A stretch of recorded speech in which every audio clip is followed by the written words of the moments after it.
Studimet parësore në çështjen e gruas. Mendoj se ka dy çështje më të rëndësishme se të tjerat në studimin e çështjes së gruas. Madje mund të them se janë më urgjente se të tjerat. E para, ti kushtohet rëndësi më të madhe shtëpisë dhe familjes. Shtëpia të ketë rëndësi më të madhe, pasi nuk mund të imagjinohet njeriu pa shtëpi, pas tre dhe një vend për të jetuar. Çdo njeri ka nevojë për shtëpi dhe për mjedisin e saj, dhe familja është shpirti i shtëpisë. Duhet të kujdesemi për të mendojmë dhe të reflektojmë mbi çështjet e saj. E dyta, të parandalojmë topsimin dhe shtypjen e gruas në nivele të ndryshme. Në vendin tonë ka gra të dobta, të privuara, gra të shtypura dhe të munguara, dhe ne duhet ta parandalojmë këtë shtypje. Duhet të vendosim ligje të rëndësishme dhe të krijojmë etikë të nevojshme, si dhe normat dhe zakonet që duhet të realizohen në nivele të ndryshme, për ta mbrojtur gruan nga shtypja në çështjet si marrëdhënia e keqe shoqërore, seksualiteti, kultura dhe mendimi. Kjo do të thotë që të shihet figura e gruas që nga çështjet më personale dhe më private, si seksi, ku gruaja mund të shtypet deri te çështjet publike, si marrëdhënia dhe familja. Në çështjen e familjes, respekti nga burri, nga fëmijët, nga babai dhe nga vëllai. Nëse gruaja është respektuar dhe nderuar në mjedisin e familjes, një pjesë e madhe e problemeve të shoqërisë do të zgjidhen. Duhet të mësojmë fëmijët të puthin dorën nënës. Kjo është ajo që Islami synon, që familjet të jenë më fetare dhe më morale dhe më të afërta në konceptet fetare.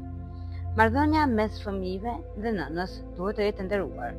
Kjo nuk është fare në kundërshtim me marrëdhëniet emocionale dhe intime mes nënës dhe fëmijëve. Pas këtyre dy pikave, ka çështje të tjera të rëndësishme, çështja e martesës dhe shpëtimi nga beqaria. Duhet të paraqiten pengesat për martesë, çështje që janë theksuar nga zonjat që janë aktive në këtë fushë. Unë jam i kënaqur, sepse fal Zotit, po shqyrtohen këtë çështje. Çështja e mbulimit, çështja e marrëdhënieve.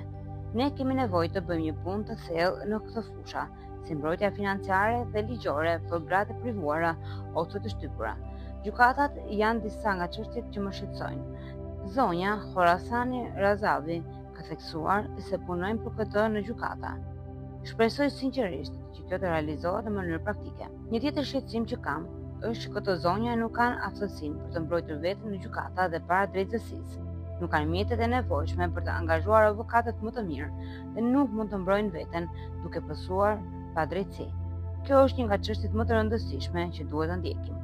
Çështja e punës së gruas, kufizimet e saj në punë, natyra e kësaj pune, si dhe liria e punës që e kemi diskutuar, janë çështje që duhet të adresohen, por përparësia është për dy çështjet që kam diskutuar më parë. Një tjetër çështje që më shqetëson gjithashtu është prania e gjithë këtyre aktiviteteve të ndryshme për çështjen e gruas në vend, nga çështje ligjore dhe juridike deri te çështje shoqërore, ekzekutive dhe emocionale. Të gjitha termat e ngritura për çështjen e gruas duhet të marrin një formë organizative dhe inxhinierike të përgjithshme. Disa raporte që kam marrë ose disa nga ato që kam thënë këtu tregojnë se janë ngulur ide në këtë fushë, por unë mendoj se puna duhet të jetë gjithëpërfshirëse në këtë fushë. Duhet të mendojmë ose të skicojmë për të gjitha çështjet e gruas një formë organizative dhe inxhinierike të saktë dhe të krijojmë një qendër të përparuar dhe të qëndrueshme, një ekip të aftë dhe plan afatgjatë. Nuk mund të besojnë planet afatshkurtra për çështje të rëndësishme. Pastaj duhet të emërohen komitetet dhe institucionet përkatëse në sektor të ndryshëm, ku ata mund të shqyrtojnë arritjet e njëri tjetrit dhe të krijojnë një bankë informacioni, se ka shumë punë që mund të mos jetë e njohur për disa nga zonjat që janë pjesëmarrëse në këtë takim.